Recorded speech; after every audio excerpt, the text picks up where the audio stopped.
இருந்து திறமையான சமூகங்களை உருவாக்க முடியும்னு நினைக்கிறீங்களா?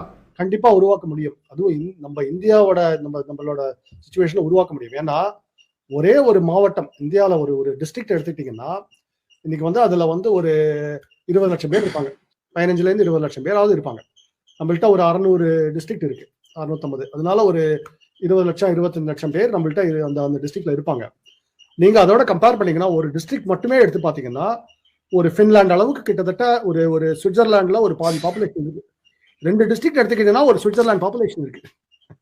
சரி, எங்க எடுத்தாலும் நீங்க இந்தியால ரேண்டமா ஒடிசா போங்க, இல்ல மத்திய பிரதேஷ் போங்க, எங்க போனாலும் ஒரு டிஸ்ட்ரிக்ட் எடுத்தா இவ்வளவு பாப்புலேஷன் இருக்கு, மக்கள் தொகை.